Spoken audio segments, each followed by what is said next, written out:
Do you want help? Do you want help? I do not need help. Okay. Well, I would love help, but I don't think you'd be able to put this fence up.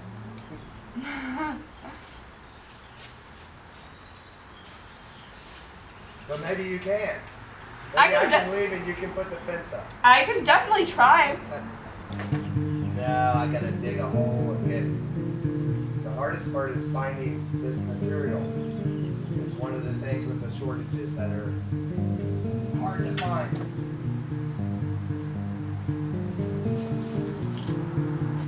I'll be back. Have a good day. You too. Bye.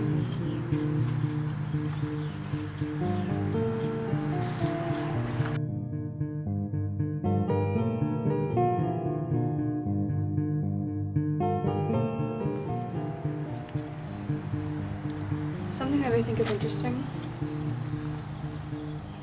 is that I can't remember what it was. Never mind. I think like the more I focus on the moment, the happier I am. But it's not in the way that you think. Like, I've always been someone who's had a lot of internal chatter, and the way that people talk about meditation, they make it seem like the internal chatter isn't actually a welcome part of the experience of being in the moment. But I've been realizing that like my internal chatter enhances the moment, and that fighting it is what makes it feel sick.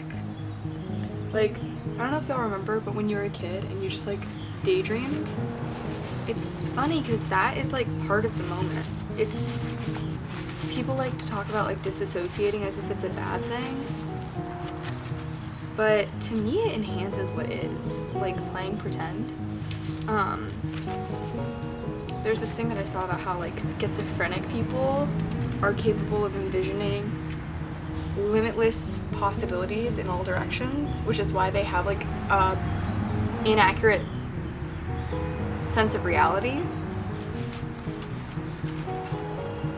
But it also means that they see uses for things that the rest of us don't see. Like, they'll draw a table that's completely lopsided, and we would say, oh, that's stupid, like, you can't even use it like that.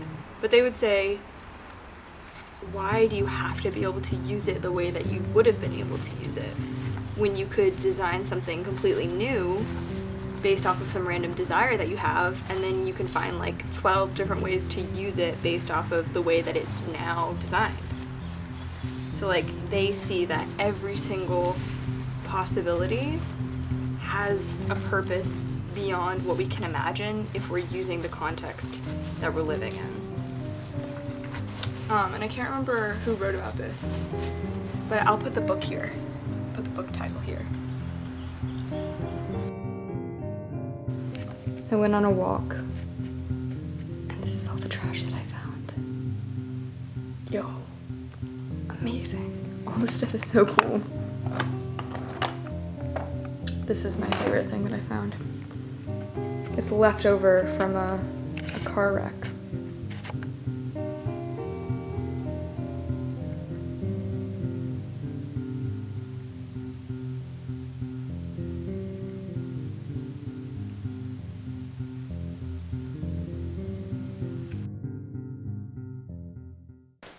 So, something I've been thinking about a lot is that men will accept you so much easier than women will in our society, because they have so much to gain from you, especially when you're pretty and young and little, in terms of status among their boys.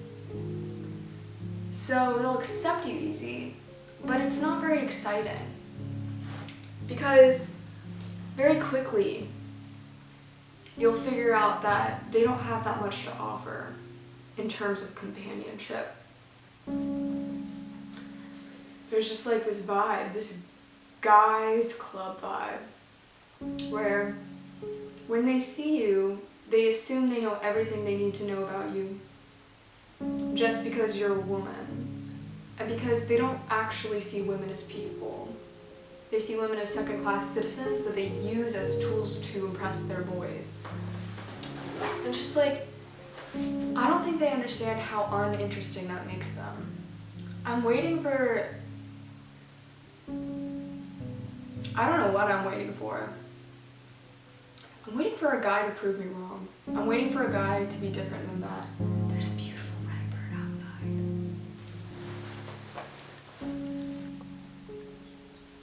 outside. There used to be so much excitement for me about being chosen by boys because they made it seem like a privilege. There's nothing special about being singled out and exploited for something that doesn't even run deeper than they just feel insecure and need something to compensate for that. But women, on the other hand, they'll be straight up mean to you from the second that they meet you. In addition to that, they'll hate on you for not understanding the social norms of the places where you're living. And they'll weaponize that to make all of their gal pals hate you, especially if you're an attractive woman, because they'll be jealous of you, because the men that they like will like you. They'll be just straight up mean to you from the second that they meet you if you don't get the social cues that they're putting down. Even worse, if they have someone to impress around, then they'll be fake nice to you. And they'll actually hate you. Guys don't really give a fuck about you, they're just using you. Girls give a fuck about you and they want to fucking destroy you. And I know that men and women aren't inherently like this, but our society makes them like this. And I'm sick of being terrified of everybody. I don't want to be manipulated. I don't want to be used. I don't want to be commodified. I just want to exist and have people see me as a human and make relationships with people.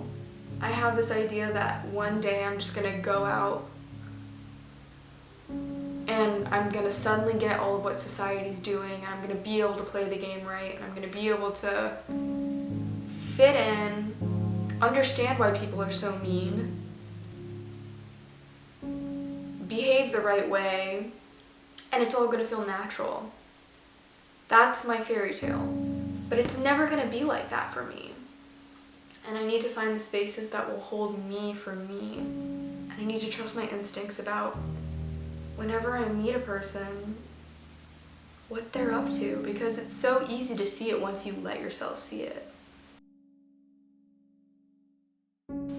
I go outside today, and it's like one of the first beautiful days of March. There are all these people outside. Big groups of girls playing country music, wearing colorful pastel leggings, hitting balls around, playing with dogs. Then giant groups of boys dressed in literally all navy from head to toe, with their legs spread apart like 3-4 feet for fun, nodding like this at each other. And like, it's cute, but it's cosplay. Like when I go out there, I literally feel like a freak. I start to gaslight myself out of believing that I've actually chosen what to wear according to what I like. Because when people meet me, I feel like they're judging me, like really hardcore. And I'm not even wearing that big of a thing. I'm literally just wearing like clothes that I like. But I feel like I'm playing pretend. Because in the place that I live, when you go outside, everybody looks the same. And not just the same, they look like slightly different variations of the same. But they all kind of fit in with whichever group they're trying to be a part of. And they put me in a group when they see me, the second that they see me. They assume because I'm wearing this, they literally said this to me, "Oh, you look like an alt girl." And I'm like, yeah, alternative to all of the options. And also like, possibly not even a girl. People have to see you under these labels, otherwise you make them really uncomfortable. And you want to know what they do when they feel really uncomfortable? Because they're so insecure? They attack you. They attack you. Because they're so uncomfortable with things that they don't understand.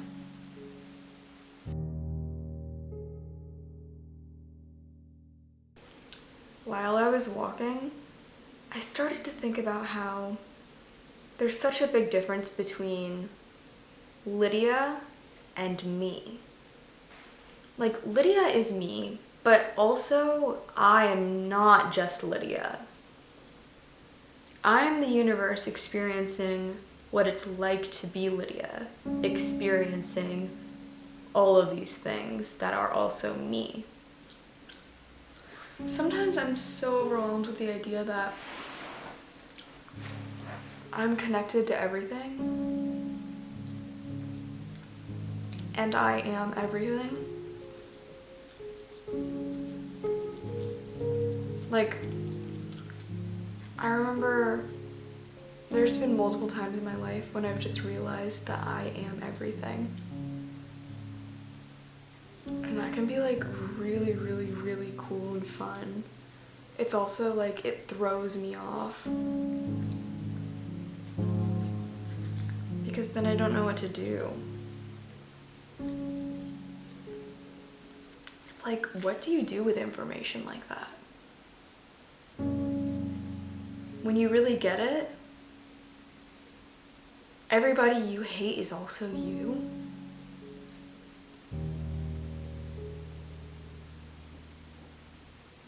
And it's also like, I get scared that if this is all just me, then I'm so lonely. If this really is just all me, then I'm alone. I'm like really alone.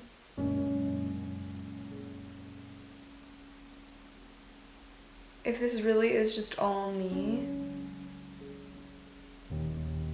then that's so fucking depressing.